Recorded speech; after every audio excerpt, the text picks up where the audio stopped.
Okay, so let's unpack this. Imagine it is like 2 a.m., right? Oh, the classic IT nightmare scenario. Exactly. Your company's primary application just went completely down because a critical server crashed. Yeah, that is never a fun wake-up call. No, definitely not. And if you are managing your infrastructure manually, you are, groggily logging into a cloud console. You're clicking through a dozen different menus, just trying to remember exactly which dropdowns you selected, like 3 years ago to build that server? Right, because nobody remembers that. Exactly. You are basically custom building a car on an assembly line entirely by hand in the dark. It is slow, it's incredibly stressful, and the chance of human error is practically guaranteed. Oh, it's 100% guaranteed. Yeah. Now imagine if you had to do that for like 10,000 servers by tomorrow morning. You would just be completely paralyzed. I mean, that late-night panic, that manual ClickOps unpredictability, that is the grim reality for a lot of organizations before they adopt infrastructure as code, or IaC. Right. Because the goal shifts from clicking buttons in a user interface to writing a set of instructions that automatically builds your entire data center. And navigating that shift is really our mission for today's deep dive. We are going to decode what you might call the IaC wars. I like that term. It definitely feels like a war sometimes. It really does. So to do this, we're pulling from a pretty massive stack of sources today. We've got the HashiCorp Terraform Associate 003 exam prep notes, plus the official documentation and architecture guides from AWS CloudFormation, Pulumi, and Ansible. That is quite the reading list. Yeah, we are basically sifting through all of this so you don't have to. But to be clear right up front, we are not here to declare a single undisputed champion that rules them all. No, because finding a single champion is impossible. The golden rule of engineering absolutely applies here. You have to choose the right tool for the job. Right. Context is everything. Exactly. Different team skills, different budget constraints, and really importantly, different long-term cloud strategies dictate wildly different choices. But what's really fascinating here is that before we even look at the specific tools, we kind of have to understand the foundational philosophy they all share. Okay, lay it on me.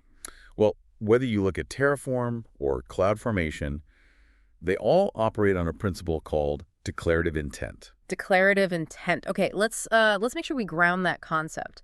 Because if I am giving an imperative command, I am telling the system exactly how to do something. Yes, step by step. Right, like giving a chef a super rigid recipe. Take 2 cups of flour, add 1 cup of water, knead for 10 minutes, bake at 400 degrees. That's an imperative script. Exactly. It's focused on the procedure.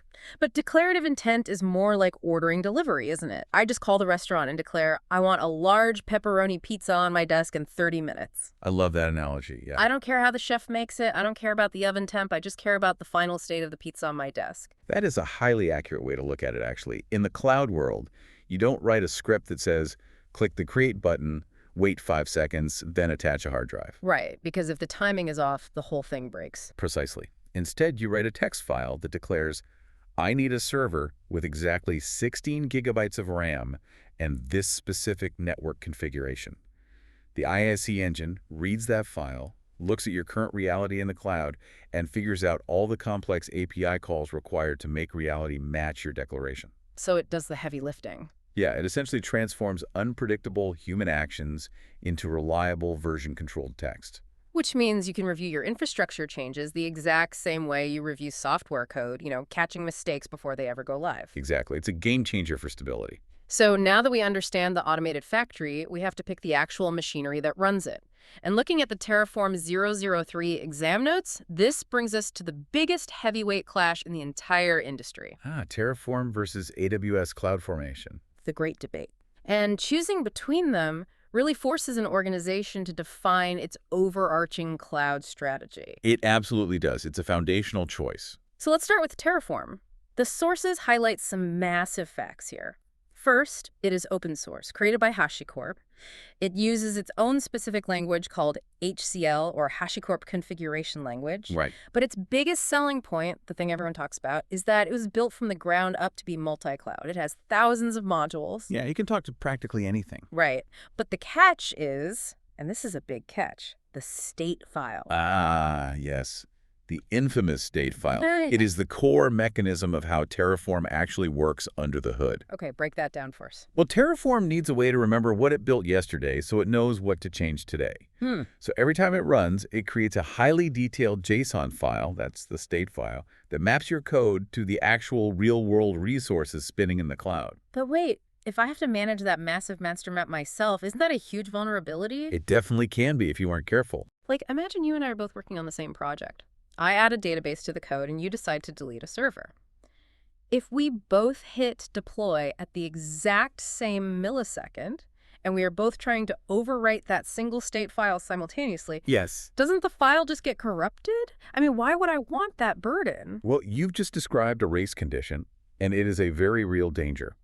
To prevent it, you have to implement state locking. State locking, Yeah, okay. usually, teams will store that state file in an AWS S3 bucket, secure cloud storage folder, and then use a database like DynamoDB to essentially act as a bouncer. A bouncer, I like that. Right, so if you were deploying, the database locks the file so I can't touch it until you are finished.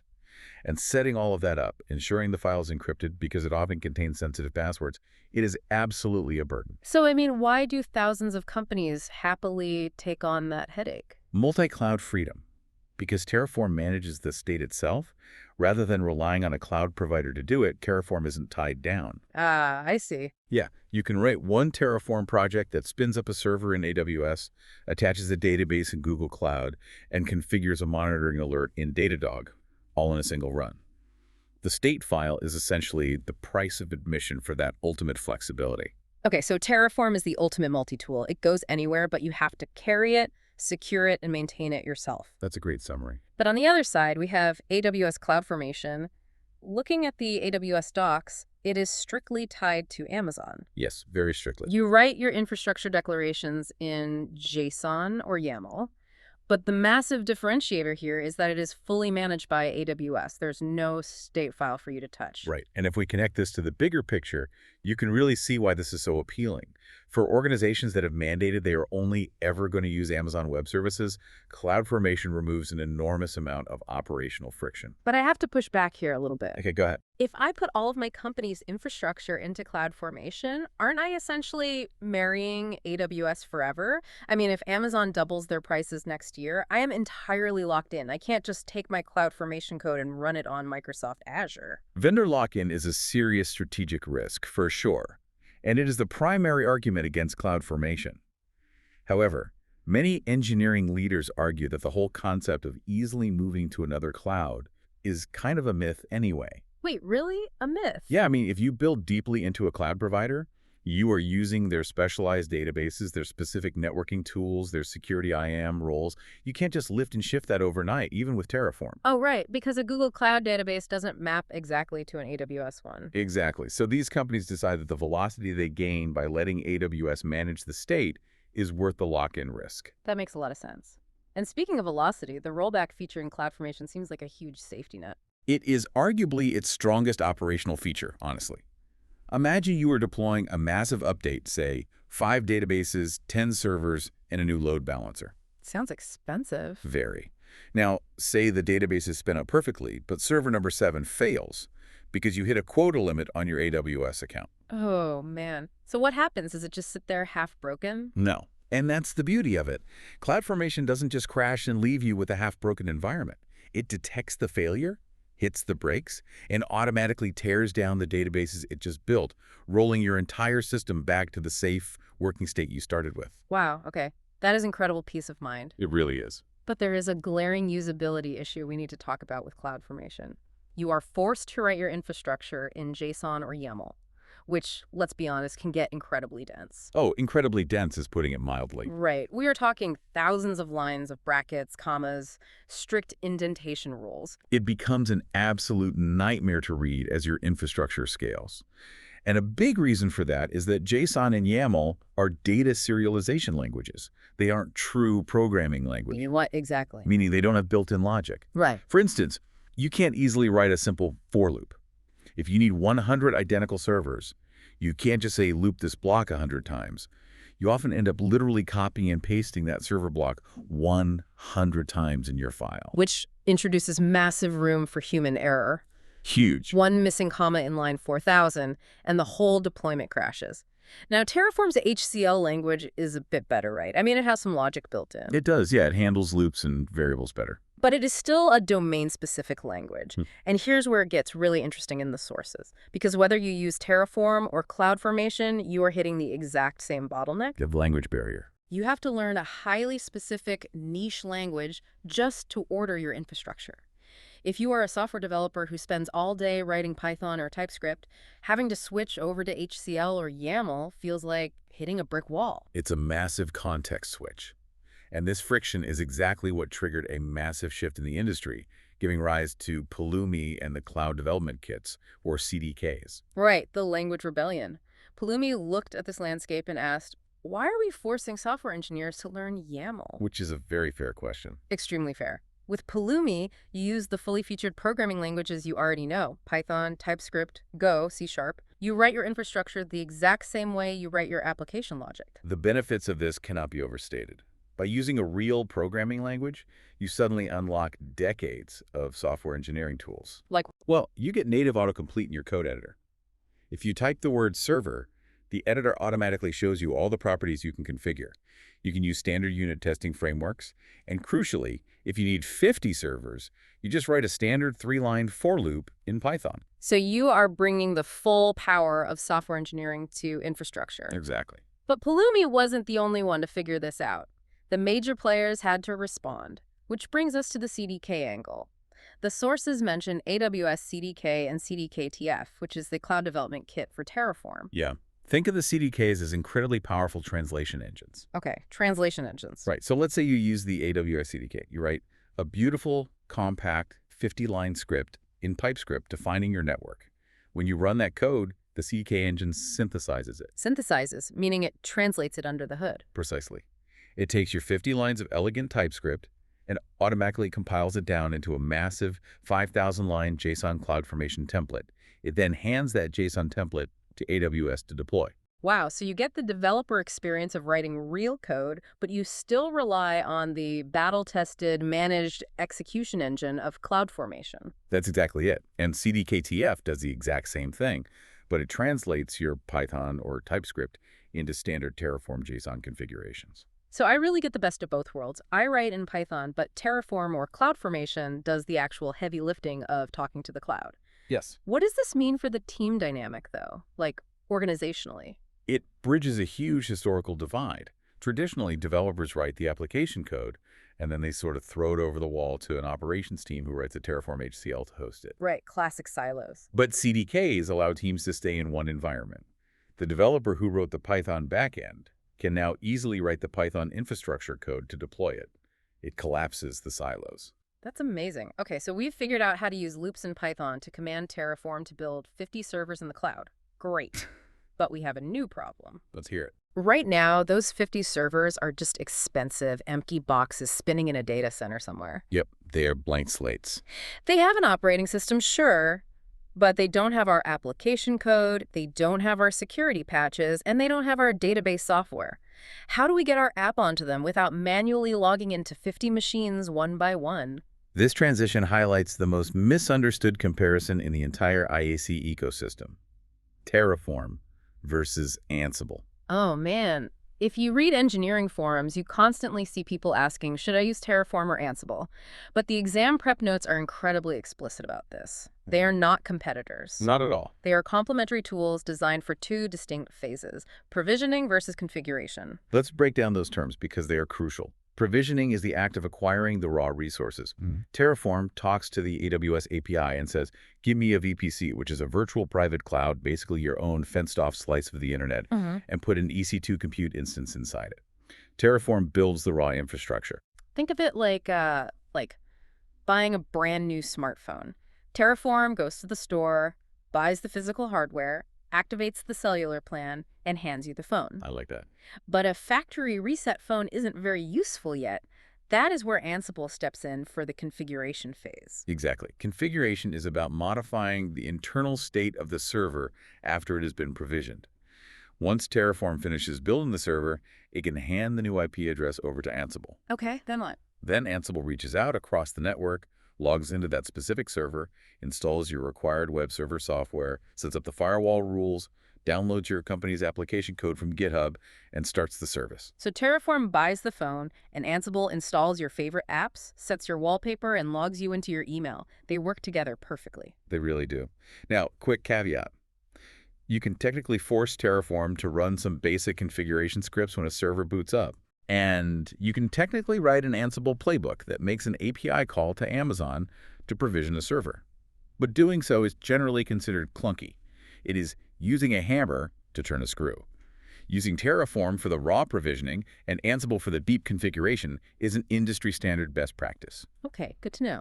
Now, diving deep into the HashiCorp 003 exam prep notes, I noticed a massive trap they set for students regarding this exact relationship. Oh, the exam traps. They love those. They do. The exam loves to test your knowledge of agentless tools. This raises an important question, though. How do these tools actually communicate with your infrastructure? Right. In the IT world, Ansible is famously celebrated for being agentless. That means you don't have to pre-install a background software agent on a server before Ansible can talk to it. It just uses standard built-in network protocols like SSH for Linux or WinRM for Windows to remotely control the machine. Correct. But here is the trick. Terraform also doesn't require agents. Which is precisely why test writers love this topic. If a multiple-choice question asks you to identify the agentless tool for a scenario, and both Ansible and Terraform are technically agentless, how do you avoid falling into the trap? You have to look closely at how they achieve being agentless. Exactly. Let's unpack the mechanism. Ansible is agentless because it uses standard remote control protocols to talk to the operating system of a server that already exists. Terraform is agentless because it doesn't talk to the server at all. Wait, it doesn't? No, that is the critical distinction. Terraform talks server to server directly to the cloud provider's API. It sends an authenticated web request to the AWS management plane saying, create a resource. Oh, right. It inherently doesn't need an agent installed on the target machine because the target machine doesn't even exist yet. That makes so much sense. So, if an exam question describes configuring a fleet of existing running servers without installing local software on them, the context points to Ansible. But if the question describes building raw cloud networks by communicating directly with a cloud provider's control plane, the context points to Terraform. Okay, that distinction makes complete sense once you understand the underlying mechanism. Yeah. Okay, we have covered a massive amount of ground today. We've mapped out the state file risks, the language rebels with CDKs, and the provisioning versus configuration lifecycle. We really have. I want to look at a few practical scenarios based on everything we've pulled from the sources. Basically, put you on the hot seat. If I am an engineering manager, how do I apply this? All right, let's run through a few architectural decisions. Bring them on. Scenario 1. I am the lead architect for a highly regulated financial company. We are legally mandated to remain entirely within the AWS ecosystem. My engineering team is small, and our primary goal is to ensure there is zero operational burden regarding state management.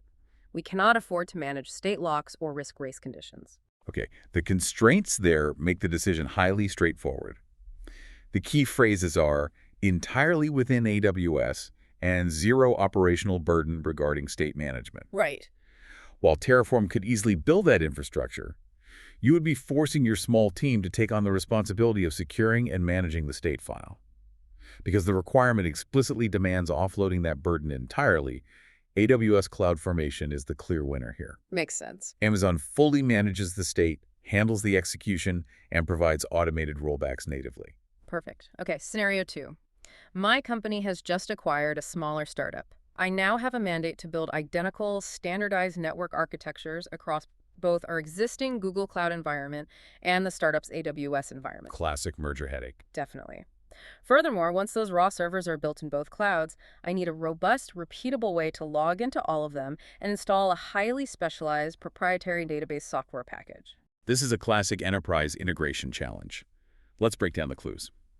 First, the requirement to build across Google Cloud and AWS. That multi-cloud mandate immediately eliminates CloudFormation and points us directly to Terraform for the provisioning phase. Because of the multi-cloud support? Exactly. Terraform's massive module ecosystem and agnostic state file allow it to orchestrate both clouds from a single workflow. And the second half of the scenario, logging in to install the proprietary software. That is a pure, deep configuration task. While Terraform built the empty servers, It really isn't designed to orchestrate complex software installations across multiple operating systems. So we need our interior designer. Yes, Ansible is the ideal tool here. It can take the output from Terraform, the IP addresses, use standard SSH to securely log into the fleets across both AWS and Google Cloud, and systematically install that specialized database software. It is the perfect provisioning and configuration partnership. Nailed it. Okay, third scenario. And this goes back to our exam trap. Which of these tools requires installing an agent on the target machine? Trying to catch me. Had to try. The answer is neither. Remember, Ansible uses standard remote control protocols like SSH for machines that already exist, and Terraform talks directly to the Cloud API to build machines that don't exist yet. Neither needs a pre-installed agent. Beautiful. Okay, we've navigated the tools and the traps, but let's zoom all the way out. So what does this all mean for you listening right now? If you are sitting there today, deciding to learn infrastructure as code for the first time, the ecosystem is honestly overwhelming. Where do you actually start? It is probably the most common question in cloud engineering today. If we synthesize the real-world usage from these sources, it really comes down to your immediate environment. Okay, how so? Well, if you were working at a company that is entirely entrenched in AWS and you were just trying to understand the basic concepts of declarative infrastructure for the very first time, CloudFormation is a highly underrated, low-friction starting point. Interesting, because of the JSON. Well, despite the JSON, it integrates beautifully with the AWS console, and you don't have to wrestle with setting up state files and S3 buckets just to build your first server. But what if you aren't tied to AWS? What if you are a consultant, or you are looking for the absolute best, most widely applicable skill to put on your resume to get hired anywhere? Then Terraform is the absolute required baseline. It provides a universally applicable skill set. Learning Terraform's workflow means you can walk into an AWS shop, a Microsoft Azure shop, or a massive multi-cloud enterprise and immediately provide value. It's just everywhere. It is. It has the largest community ecosystem, the most third-party integrations, and the broadest market adoption. So basically start with CloudFormation if you want the easiest path within an AWS silo, but invest in Terraform if you want the ultimate multi-tool for a long-term career in cloud infrastructure. Yes. And here is the uncomfortable truth that all professionals eventually realize.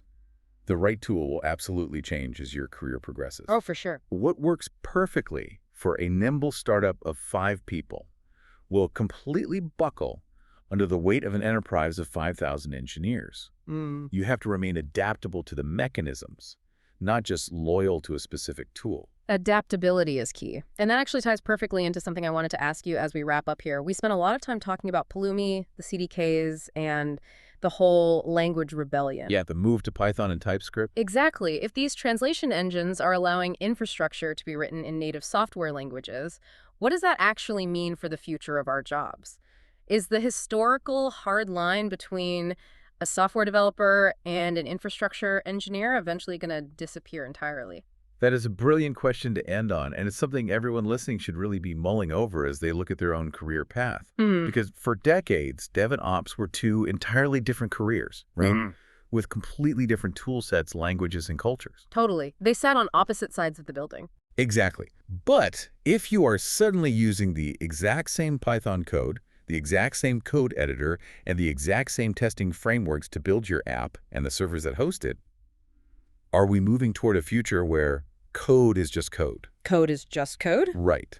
Regardless of whether it renders a button on a mobile app or provisions an entire data center in Tokyo, it is a massive paradigm shift, and it is actively rewriting job descriptions as we speak. Code is just code. The lines aren't just blurring, they are being erased. It really makes you think about where the automated factory goes next. Soon enough, we might not even be thinking about the assembly line or the factory floor at all. We'll just be dreaming up the car, writing a few lines of Python, and letting the code manifest reality. It's an exciting time to be building. It really is. Thank you so much for joining us on this deep dive. Keep questioning your assumptions, keep exploring the mechanisms behind the tools, and we'll catch you on the next one.